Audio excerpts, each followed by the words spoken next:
Friends, welcome back to our YouTube channel A grade learning. अब हम लोग आज इस वीडियो में नेक्स्ट टॉपिक के बारे में पढ़ेंगे। जैसा कि पिछले वीडियो में आपने उस वीडियो को बहुत प्यार दिया था, जिसमें हम लोगों ने कम्युनिकेशन के बारे में पढ़ा था और 7 C's के बारे में पढ़ा था, जो कि AKTU के पॉइंट ऑफ व्यू से बहुत ही इंपॉर्टेंट है। 7 C's आपने पढ़ा होगा ज़रूर, और काफ़ी अच्छा रिव्यू मेरे को मिला है, तो इसके लिए मैंने दूसरा पार्ट इसका बनाने का सोचा था। तो आज हम लोग उस दूसरे पार्ट के बारे में डिस्कस करेंगे। उस पार्ट में हम लोग क्या क्या चीज़ें पढ़ेंगे, वो है एलिमेंट्स ऑफ कम्युनिकेशन।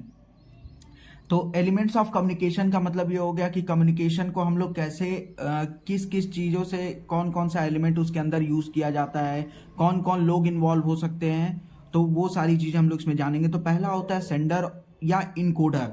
सेंडर और इनकोडर कहने का मतलब ये होता है कि जहाँ पे भी कोई मैसेज हम लोग इंडिविजुअली को जो मैसेज हम लोग भेजते हैं वो एक इनकोड फॉर्म में होता है। कि जैसे हम लोग कोई भी मैसेज एक चैनल के थ्रू जाता है, तो वो चैनल कैसा होता है, पहले तो हम लोग जानते हैं 0 और 1 के फॉर्म में ही कोई मैसेज डिलीवर किया जाता है। ठीक है, तो वो किसी चैनल पे जब जाता है तो सैटेलाइट के थ्रू वो मैसेज ट्रांसफर हो जाता है दूसरे फॉर्म में, जो कि रीडेबल फॉर्म हो जाता है, तो उसी को हम लोग डिकोड कहते हैं। तो खैर, अभी इनकोडर हम लोग जानते हैं कि वो मैसेज जो हम लोग किसी को डिलीवर करते हैं, या वो सेंडर होता है जो अपना मैसेज किसी तक पहुंचाता है। Secondly, message. मैसेज क्या होता है कि जो information transfer by sender to receiver, जो हम लोग मैसेज इन्वॉल्व करते हैं, जो हम लोग मैसेज या इन्फॉर्मेशन भेज रहे हैं, वो होता है मैसेज। थर्ड पॉइंट होता है मीडियम और चैनल। अब वो मीडियम जिसके थ्रू हम लोग अपना मैसेज, या कोई सेंडर जो अपना मैसेज डिलीवर कर रहा है, वो मीडियम कौन सा है, वो चैनल क्या है। वो चैनल अलग अलग टाइप के हो सकते हैं, या तो रिटन हो सकता है, ओरल मैसेज हो सकता है, या टेक्नोलॉजी बेस्ड मैसेज हो सकता है। टेक्नोलॉजी बेस्ड का मतलब क्या हो गया, हम लोग व्हाट्सएप से अपने मैसेजेस को डिलीवर करते हैं, ईमेल के थ्रू अपने मैसेजेस को डिलीवर करते हैं, और फैक्स के थ्रू भी अपने मैसेजेस को डिलीवर करते हैं, एक one point two another point, मतलब एक जगह से दूसरी जगह तक। फोर्थ पॉइंट आता है रिसीवर या डिकोडर। अब जो हमने मैसेज टेक्नोलॉजी के माध्यम से या किसी चैनल के थ्रू हमने जो मैसेज भेजा था, वो रिसीवर तक पहुंच गया है, जो कि मैसेज या इंफॉर्मेशन को वो पढ़ता है, अंडरस्टैंड करता है और इंटरप्रेट करता है। इंटरप्रेट करने का मतलब समझता है उस मैसेज को।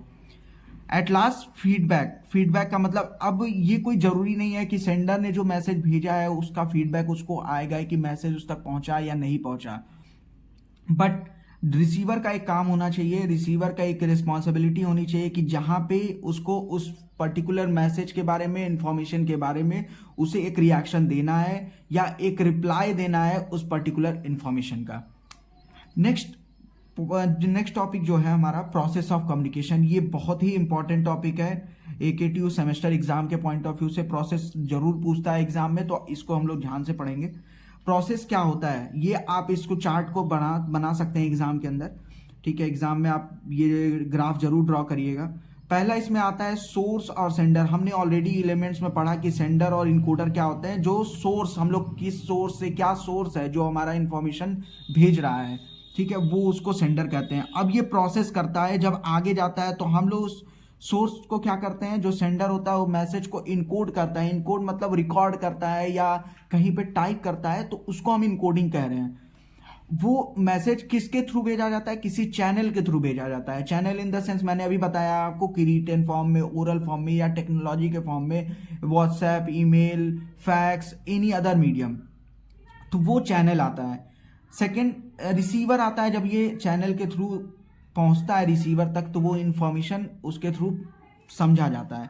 और एट लास्ट रिसीवर क्या करता है, उस मैसेज को डिकोड करता है। डिकोड का मतलब समझता है कि कैसे, क्या मैसेज हमारे पास आया है, क्या मैसेज हमारे लिए यूजफुल है, उस सारी चीज़ों को वो समझने की कोशिश करता है। इन सभी प्रोसेस के बीच में हमेशा कोई ना कोई नॉइज, हमने एक टर्म पढ़ रहे हैं नॉइज। नॉइज क्या होता है, ये बहुत इंपॉर्टेंट है, ये 2 नंबर में क्वेश्चन पूछ सकता है एग्जाम में। What is noise in the process of communication. तो नॉइज ये होता है कि जो भी इंटरप्शन आता है कम्युनिकेशन के बीच में, या निगेटिव कंपोनेंट यूज होते हैं। जैसे कि हम लोग कोई मैसेज भेज रहे हैं या कोई हम रिकॉर्डिंग कर रहे हैं। अब मान लीजिए मैं आपसे बात कर रहा हूं, अभी मैं एक वीडियो रिकॉर्ड कर रहा हूं आपके लिए, इन बिटवीन अगर बाहर से कोई आवाज आती है, कोई ऐसा टर्म यूज हो जाता है, या ऐसा कोई नॉइज क्रिएट होता है जो कि हमारे कम्युनिकेशन के बीच में एक बैरियर क्रिएट कर रहा है। ठीक है, तो वो नॉइज कह सकते हैं उसको, that is called the noise, means interruption in the communication process. ठीक है, अब सेंडर से लेकर डिकोडर जो पढ़ता है मैसेज, उसको समझता है, समझने के बाद वो अपना फीडबैक देगा। तो वो फीडबैक कहाँ तक पहुंचेगा? सेंडर तक पहुंचेगा। हम लोग अपना रिप्लाई, जैसे हम किसी अपने फ्रेंड से कम्युनिकेट करते हैं, तो हमने अपना मैसेज उसको भेजा, तो अब वो उसका रिप्लाई किस तरीके से देता है, बहुत अच्छे तरीके से देता है, बेकार तरीके से देता है, या वो बताता है कि हाँ मुझे वो पर्टिकुलर फाइल मुझे मिल गई है, तो वो फीडबैक के फॉर्म में आता है। नेक्स्ट हम लोग पढ़ते हैं क्लासिफाइंग कम्युनिकेशन। अब ये भी बहुत इंपॉर्टेंट है, ये 10 मार्क्स में AKTU के एग्जाम में पूछ सकता है। इसका पूरा चार्ट ये आप देख सकते हैं यहाँ पर के। क्लासिफाइंग कम्युनिकेशन मतलब कम्युनिकेशन को हमने डिफरेंट बेसिस पे क्लासिफाई किया हुआ है। पहला क्लासिफिकेशन होता है on the basis of organisational structure. अब इसमें हम लोग, ये जितनी भी नोट्स है, ये ग्राफ है, आपको डिस्क्रिप्शन बॉक्स में मिल जाएगा, तो आप इसको टेलीग्राम पे भी जा करके ये सारे PDF आप इसको कलेक्ट कर सकते हैं, वहाँ से आप इसको पढ़ सकते हैं। तो हमने पढ़ा organisational structure, basis of direction और on the basis of way of expression. ये 3 फॉर्मेट में कम्युनिकेशन को क्लासीफाई किया गया है। उसके अंदर भी क्या क्लासिफिकेशंस आते हैं कम्युनिकेशन के, वो हम लोग जानेंगे। पहला हम लोग जानते हैं on the basis of organisational structure, जो कि इनफॉर्मल कम्युनिकेशन होता है और फॉर्मल कम्युनिकेशन होता है। तो फॉर्मल कम्युनिकेशन क्या होता है? फॉर्मल कम्युनिकेशन का मतलब होता है controlled and directed by employ और manager. Weak formal way of communication, जो हम लोग सिर्फ ऑर्गेनाइजेशन में या किसी बिजनेस टर्म्स के लिए यूज करते हैं, वो कम्युनिकेशन प्रोसेस जहां पे सिर्फ एम्प्लॉयज और मैनेजर का इन्वॉल्वमेंट होता है, वो होता है फॉर्मल कम्युनिकेशन। दूसरा, कम्युनिकेशन इन ऑफिशियल मैनर। हम लोग ने, मैंने जैसा बताया कि ऑफिशियल मैनर में यूज किया जाता है, मतलब ऑर्गेनाइजेशन के टर्म्स में यूज किया जाता है।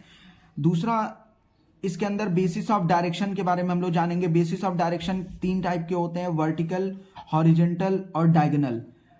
तो वर्टिकल में भी कुछ डिफरेंशिएशन किया गया है, जो कि डाउनवर्ड कम्युनिकेशन और अपवर्ड कम्युनिकेशन आता है।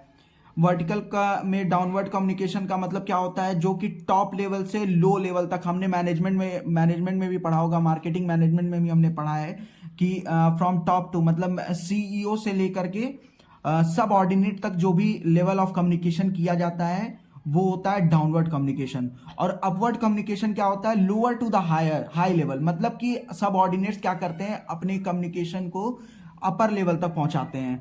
अपने मतलब सब ऑर्डिनेट्स क्या करते हैं? सब ऑर्डिनेट्स अपने कम्युनिकेशन लेवल से वो हाई लेवल तक, CEO मैनेजर तक वो चीज डिस्कस करते हैं।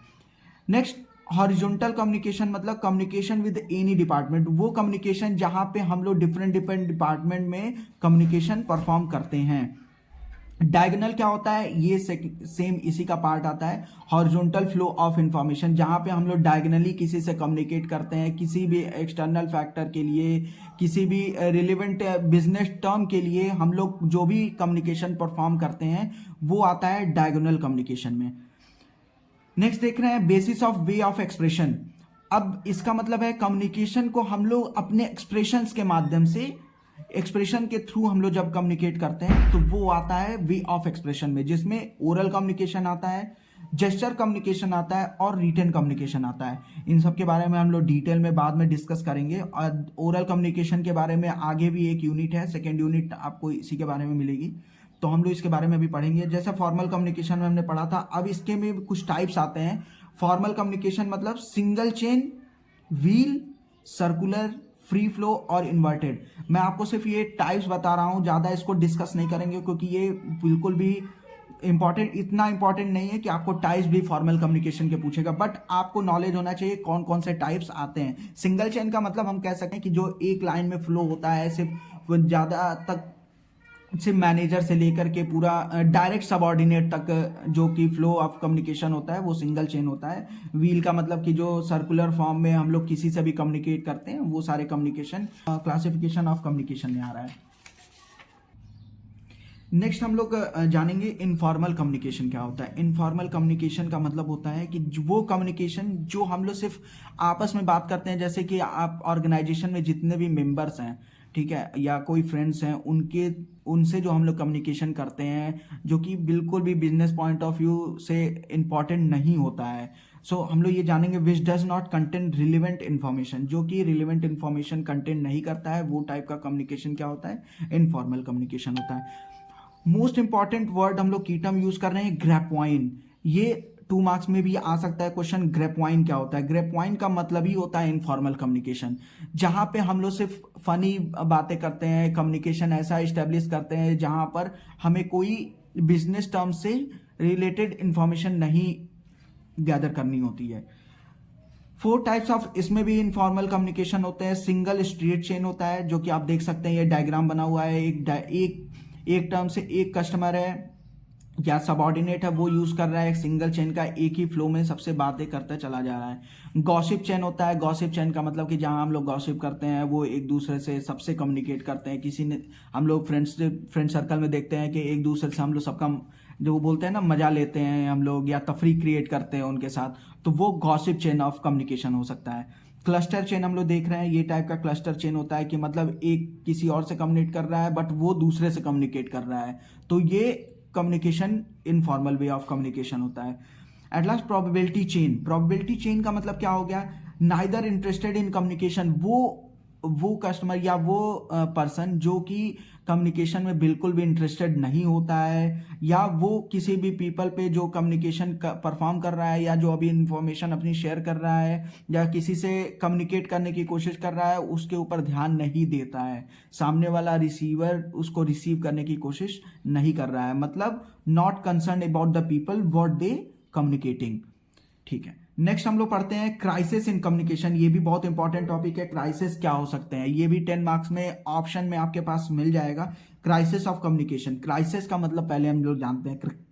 क्राइसिस का मतलब होता है unwanted event at work place, मतलब कि ऑर्गेनाइजेशन में कोई अनवांटेड इवेंट आ गया। अनवांटेड इवेंट का मतलब कि कोई ऐसा टर्म आ गया या कोई ऐसी सिचुएशन आ गई जो कि ऑर्गेनाइजेशन के लिए बेनिफिशियल नहीं है, जो कि उनके रेपुटेशन के लिए हार्मफुल हो सकती है। किसके लिए, ऑर्गेनाइजेशन के लिए। सेकेंडली, हम लोग क्राइसिस कम्युनिकेशन को बेसिकली डिफाइन क्या कर सकते हैं, it is an initiative which aim at protecting the reputation of organisation and maintaining public image. हम लोग क्राइसिस कम्युनिकेशन में ये हम लोग देखते हैं कि हम लोग अपने रेपुटेशन को, ऑर्गेनाइजेशन अपने रेपुटेशन को मेंटेन करता है, पब्लिक इमेज बचाता है, कि अगर उस पर्टिकुलर अनवांटेड इवेंट की वजह से जो भी फैक्टर या कोई ऐसा सिचुएशन आ गया जिसकी वजह से किसी भी ऑर्गेनाइजेशन की पब्लिक डिमांड डिक्रीज हो जाएगी, पब्लिक पॉपुलैरिटी उसकी डिक्रीज हो जाएगी, ब्रांड लॉयल्टी उसकी डिक्रीज हो जाएगी, वो होता है क्राइसिस। और उस कम्युनिकेशन को फिक्स करने के लिए, उस क्राइसिस को फिक्स करने के लिए जो हम लोग कम्युनिकेशन का यूज करते हैं, वो होता है क्राइसिस कम्युनिकेशन, जिसमें need is to protect brand identity. Organisation को अपने ब्रांड की आइडेंटिटी फिक्स करनी होती है, उसके बारे में ध्यान देना होता है। नेक्स्ट हम लोग देखेंगे types of crisis communication. Types of crisis communication क्या क्या हो सकते हैं, 2 टाइप के टाइप्स ऑफ क्राइसिस कम्युनिकेशन होते हैं। पहला होता है क्राइसिस नॉलेज मैनेजमेंट और दूसरा होता है stakeholder reaction management. Crisis knowledge management का मतलब क्या हो गया, जहां पे हम लोग उस पर्टिकुलर क्राइसिस के बारे में हम लोग उसके फैक्ट्स, डेटा को कलेक्ट करते हैं। तो मतलब मैनेजमेंट में हमें नॉलेज होना चाहिए कि हमारे पास जो क्राइसिस आई है वो किस वजह से आई है, उसकी इंफॉर्मेशन हमको कलेक्ट करनी होती है, और उसके बाद जो नॉलेज हमारे पास है उसको हम लोग आपस में मैनेजमेंट में शेयर करना होता है। That is called sharing knowledge and taking decisions. मतलब जो क्राइसिस आई है, जो हमारे पास इंफॉर्मेशन, फैक्ट्स एंड डेटा हमारे पास कलेक्ट हो गया है, उसको हम लोग कैसे उसका डिसीजन लेंगे, कैसे हम लोग उसको सही करेंगे, कैसे करेक्ट करेंगे, वो टेकिंग डिसीजन के पॉइंट्स में आता है। Second, stack holder reaction management. Stack holder reaction management क्या होता है, स्टैक होल्डर रिएक्शन मैनेजमेंट का मतलब हम लोग जानते हैं कि मैनेजमेंट में बहुत सारे इन्वेस्टर्स, स्टेक होल्डर्स जो कि हमारे मैनेजमेंट को संभालते हैं, तो उनको भी हमें बताना होता है। Communicating about the crisis to general public, हमें बताना होगा उस क्राइसिस के बारे में पब्लिक तक भी। लेकिन सारी चीजें हम लोग, जो भी ऑर्गेनाइजेशन होती है वो एकदम पॉइंट टू पॉइंट ही सारी चीज़ों को इन्फॉर्मेशन प्रोवाइड करती है पब्लिक तक। कोई भी इररिलेवेंट इन्फॉर्मेशन पब्लिक तक नहीं जानी चाहिए, जिसकी वजह से पब्लिक के जो लॉयल्टी होती है उस पर्टिकुलर ऑर्गेनाइजेशन से वो खत्म होती चली जाती है। दूसरा है मैनेजिंग स्टेक होल्डर परसेप्शन। अब जो जिन्होंने भी इन्वेस्टर ने या स्टेक होल्डर ने हमारे ऑर्गेनाइजेशन में इन्वेस्ट किया है या हमारी कंपनी को संभाल रहे हैं, उनका भी परसेप्शन हमें जानना होता है कि हमें इस क्राइसिस के लिए आगे क्या करना होगा। तो आज के लिए हम लोग इतना ही पढ़ेंगे। टाइप्स ऑफ क्राइसिस कम्युनिकेशन हमने जाना है, ठीक है। अब नेक्स्ट वीडियो में हम लोग मैनेजिंग क्राइसिस कम्युनिकेशन और इसके अंदर क्या क्या टर्म्स यूज़ होते हैं, और मैं बिल्कुल चाहूँगा कि पेपर से पहले जल्दी से जल्दी 5 यूनिट को हम एक वीडियो के थ्रू कंप्लीट करने की कोशिश करेंगे। ओके, ट्राई करेंगे। I will try to make all the videos, all unit videos as soon as possible, ठीक है। तो हम लोग इसमें सारी चीज़ें पढ़ेंगे और आगे इसके बारे में आप लोग फीडबैक दीजिएगा ज़रूर। यहाँ भी कम्युनिकेशन हुआ है तो प्लीज़ इसका फीडबैक मैं बिल्कुल चाहूँगा। आप उसको कमेंट के थ्रू बता सकते हैं कि कैसा हुआ है। और हमारे चैनल को ए ग्रेड लर्निंग को प्लीज़ लाइक करिए, सब्सक्राइब करिए और ज़्यादा से ज़्यादा शेयर करिए कि और भी आपके मतलब जितने भी कलीग्स हैं या जितने भी दोस्त हैं उन तक ये वीडियो पहुँच सके और उनको समझ में आए। Thank you very much.